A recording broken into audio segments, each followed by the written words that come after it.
I don't know. I don't want to dive down the hole of censorship right now, but that's what I'm thinking about how it does open the door to certain people saying what's wrong or right outside of the authority of our law and Yeah, judicial but I system. mean, we've come to terms with the fact that the authority doesn't actually care what's right or wrong either, though. So we're just having a systemic failure. Yeah, I okay, mean, that's really, like that's who I thinks mean, until we can figure out that ape strong together, that we will always go back to resorting to that I because we mean, just have so much stuff, so much like all the social constructs that have just been put in place over a millennia have just remained like race, just stuff like that that is really not real, but we put a lot of thought into, and it's divisive.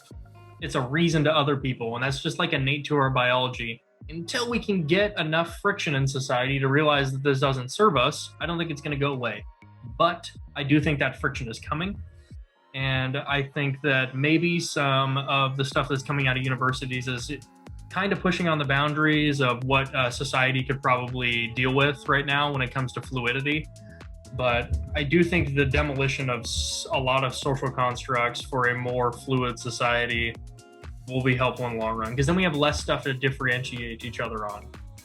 You have less others if everything's fluid. so I think cancel culture could just be considered more of gossip. Like Yeah. cancel culture, it can be more gossip than, like, it's not actual problem solving. We think it's problem solving. We think that we're actually finding the boogeyman, like you had stated before. We're finding the boogeyman, and we're all right. There he is. Let's fucking lock him up. But it's a distraction. It's gossip. It's tabloids. It's like we want to know what's going on. I think we need to, like, as individuals, as just consumers of all of this cool, exciting, fun, flashy phone, exciting, made like a slot machine. This cool thing is distracting us and making us dummies. It's making us care about dummy stuff. Like, why do we give a flying F about what so and so is doing, what so and so is saying? I get that not everybody's going to have the interest of, like, hey, we've got real problems and we need to solve it, but there does need to be more people, more of the general public focusing on things of importance, because it'll change what they think about, what they talk about, what they do, what they study, what they spend their time doing, and in turn, that creates more people who are able to cognitively actually solve these problems in our near future. The way that I want to think about this is, you know, we all have our own individual reality. We all, based off of our experiences, our upbringing, what we're taught, who we're around, all these things, they create a belief system, and that's how we perceive reality. And we're all very much living in a different reality, but we're trying to come to some median of a shared reality. And it's not just like, because I think a lot of times when we talk about these things, it's like, okay, Harvard is teaching this class, which is real bad, and it's a dumb way of thinking, and blah blah. It's like, well, we need to make sure Harvard's held accountable, and it's like, that's not what we're talking about. It's not the blame game. It's not who's the bad person here. It's a, like, hey, how are we misinterpreting what's really going on? How can we take these conversations that are like people rioting in the streets and people yelling and blah blah, and how can we, like, be not dumb apes about this for a damn second and solve these problems in a way that's, like, cordial and intelligent, and we get the actual correct people in to have conversations, and we have the long conversations, even if it takes months or years. Like, this is how the Constitution, these sorts of things are formed by a group of people saying, hey, if we continue to go down the path that we're going down, we're just going to keep killing each other with clubs. And so let's do some sort of organization. Let's have some sort of agreement, blah, blah, blah. And we're not doing that. We seems to be, either we're in the early stages of it and we're calling it too early, or this problem that's coming up, we're handling it in stupid, weird, yelling at each other from across the street ways. We live in a post-scarcity society.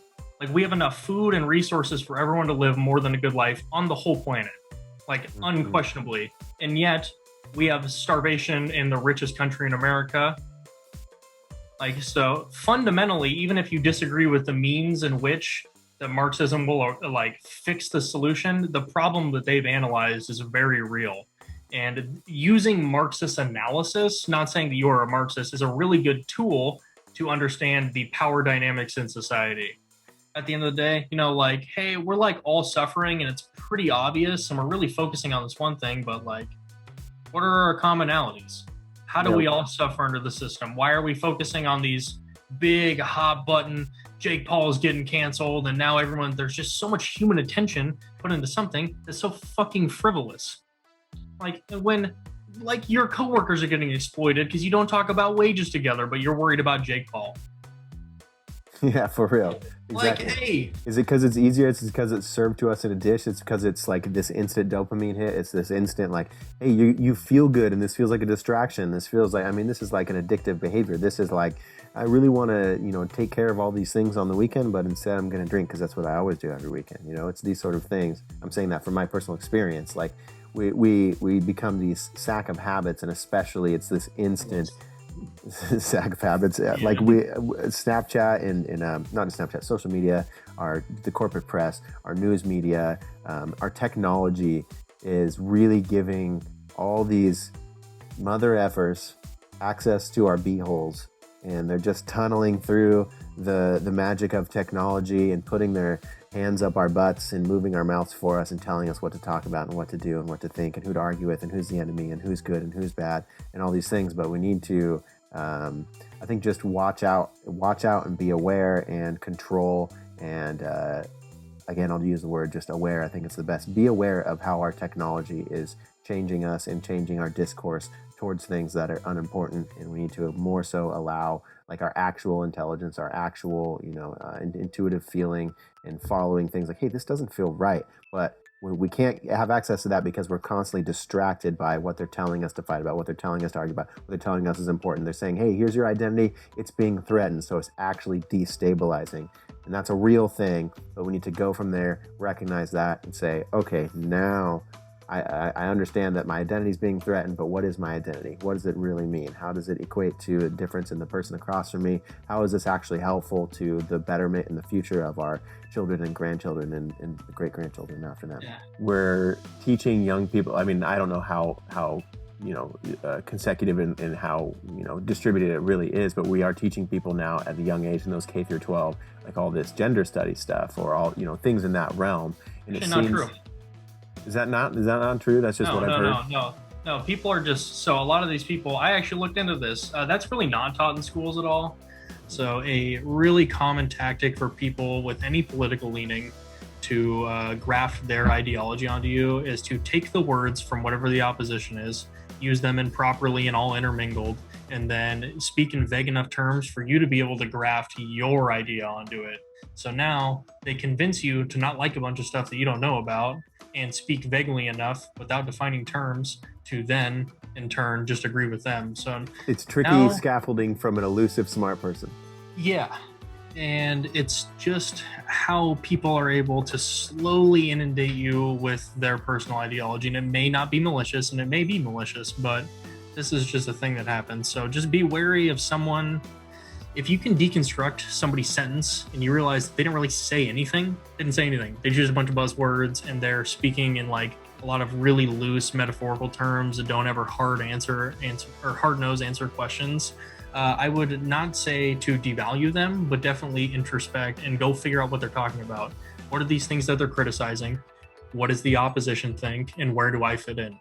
Mm-hmm. And I'm not saying, and don't just go look at it to confirm what you already believe. Go really look at it. Go really look at whatever's being criticized, because then you can at least round out your view, because you either come to terms with the fact that you don't like it and he's right, or he or she is right, or hey, maybe there's some nuance to this. And now you have a multi-perspective viewpoint of something that was pretty myopic in the first place due to whatever you're listening to. Don't you think we're going to eventually need some sort of mutual agreement of sorts? Like, I mean, potentially worldwide, like if we're really thinking into the future, or like, because we're seeing now that what we've become is a species that's able to control the future of the planet, control the future of all of the other species.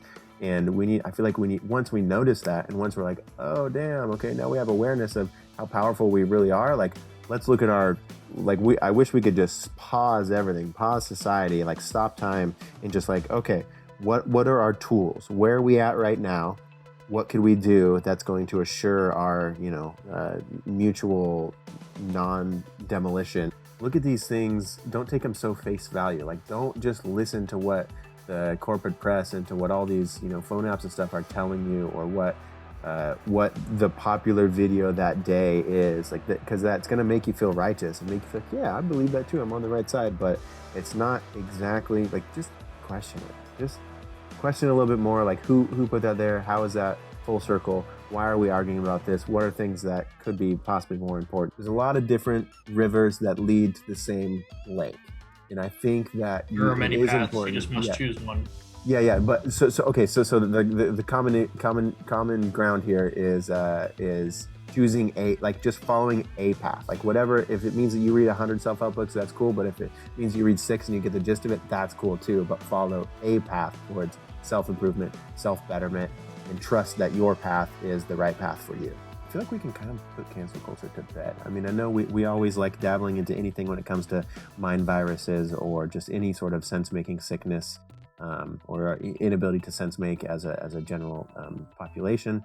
We're always going to love talking about those sorts of things, and we will continue to talk about those sorts of things. But I'm thinking that this cancel culture thing can be put into the back seat.